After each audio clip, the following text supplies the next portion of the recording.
Hey everyone, Paul Matson with Kolpin Outdoors. Today we're going to go over quick mount installation video on Kawasaki Mule. The quick mount kits are great. Everything's pre-assembled, pre-wired for reduced installation time. Let's get started. First we'll shift the vehicle into neutral, set the park and brake, remove the key from the ignition. To prep for installation, we'll start by removing the bumper. Remove the 3 lower screws from the bumper.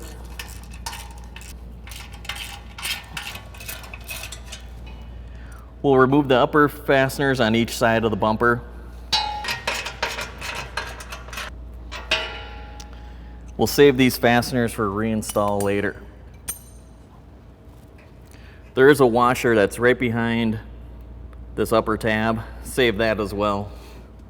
We'll leave the screw end partially on the one side to help support the bumper while we remove the last screw.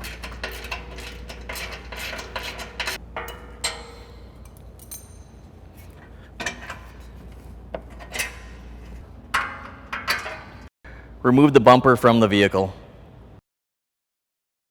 From the kit, we'll grab the 2 stud brackets and then insert them from the back side of the frame through the holes as shown.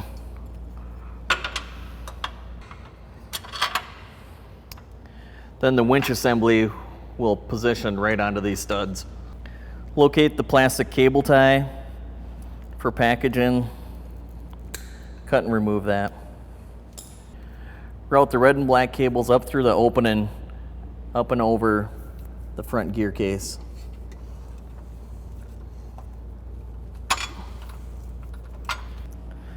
Then lift the winch sub-assembly up onto the frame and position onto the stud brackets. Using the lock nuts provided, secure the winch assembly to the vehicle.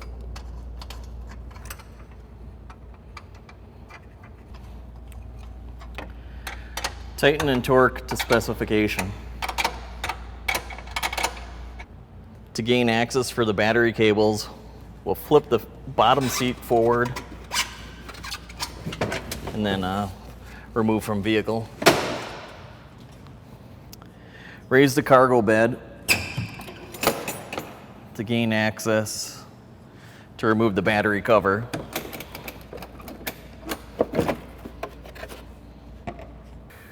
Remove the battery cables, starting with the black cable first.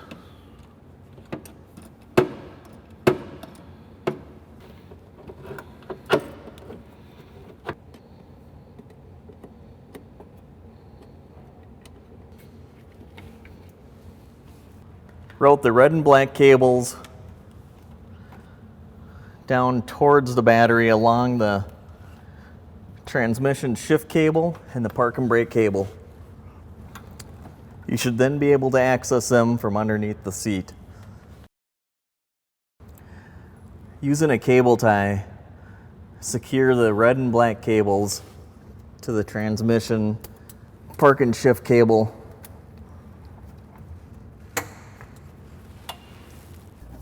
Make sure the red and black cables fit through the small little window opening for the park and shift cable and the transmission shift cable.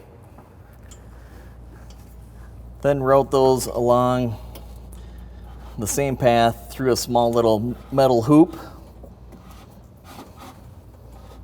and then follow into the battery location and pass through the small window into the battery area.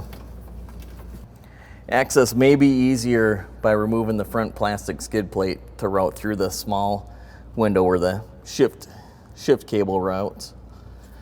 Using 2 cable ties, secure the red and black bundle to the transmission shift cable.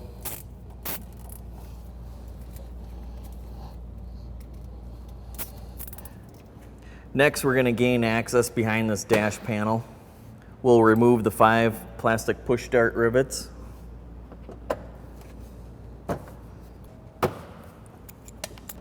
Save the fasteners for reinstall later. Then we'll be able to access the wires underneath and proceed to the next steps with cutting switch holes. Using one of the knockout patterns, cut the panel out so the dash switch can be installed. If using an optional location, you can follow the template in the instruction manual. We've already prepped the location for the remote socket. Using a 1-inch drill bit, you can drill the large center hole, put the dash socket into it, and then mark the 2 smaller screw holes. Using a 4mm drill bit, you can pre-drill the holes for those self-starting screws. Position the dash switch into the cutout and then push through until it clips into position.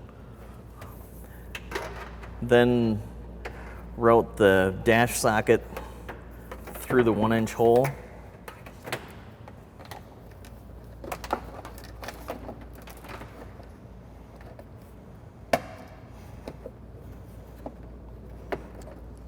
And then next we'll grab the screws and tighten the socket into position.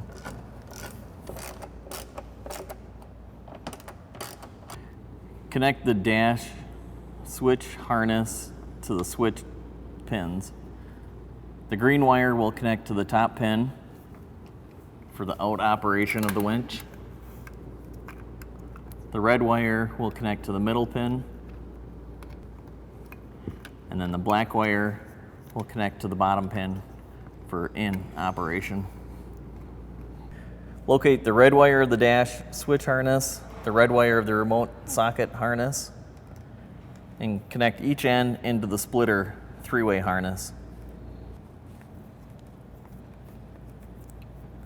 You'll be left with one pigtail end, and this will connect into the vehicle accessory power wire. Locate the accessory pigtail wire underneath the dash panel, and then connect the red wire from your switch harnesses into that. It'll be the accessory positive connection. It'll be labeled on the vehicle. For each switch harness, there'll be a white connection. The remote socket will have 2 of them. Connect the one end of the dash switch into the one end of the remote socket. And then you'll be left with one open connector, which will go down to the winch contactor. To start that installation, we'll remove the hood from the vehicle.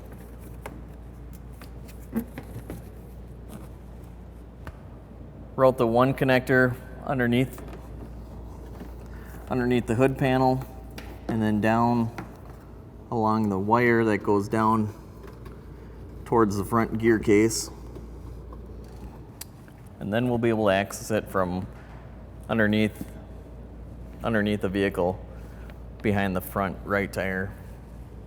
Route the wire behind the front right shock, behind the radiator, and then down towards the front gear case. And then locate the white connector from the winch contactor, and then connect those together. Then we'll secure using 2 cable ties. Secure the wires around the frame. The other cable tie will secure up underneath the hood. Pull the wires up from the winch contactor and then kind of bunch them together and tie them together using a cable tie. And secure around the vehicle harness.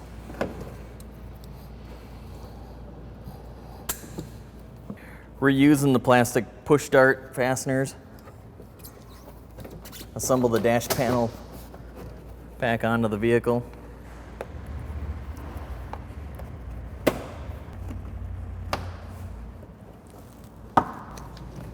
Reinstall the hood.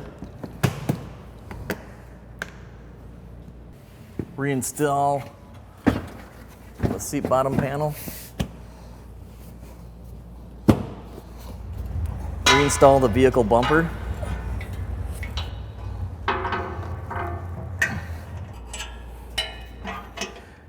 Loosely install the top bumper bolts and then install the 3 bottom screws.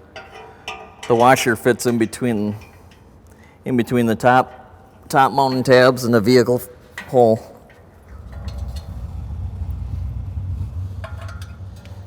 And then tighten and torque the 5 fasteners to specifications.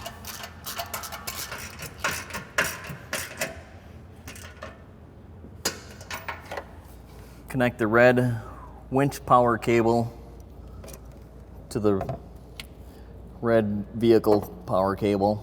You can either connect it to the clamping bolt or the little tab on the side.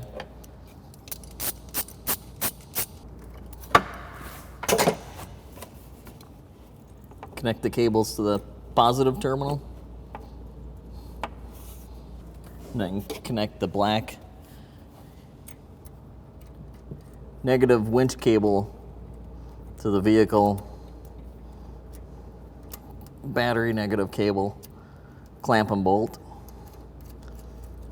and then connect to battery. Tighten the specification.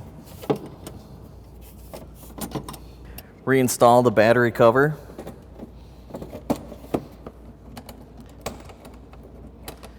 Secure into position, and then close the cargo bed.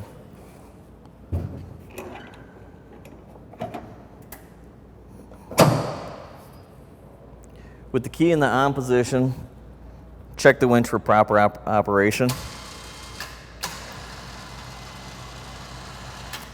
Check both switches.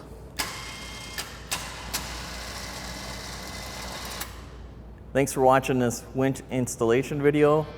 For more information and to see more products, visit Kolpin.com.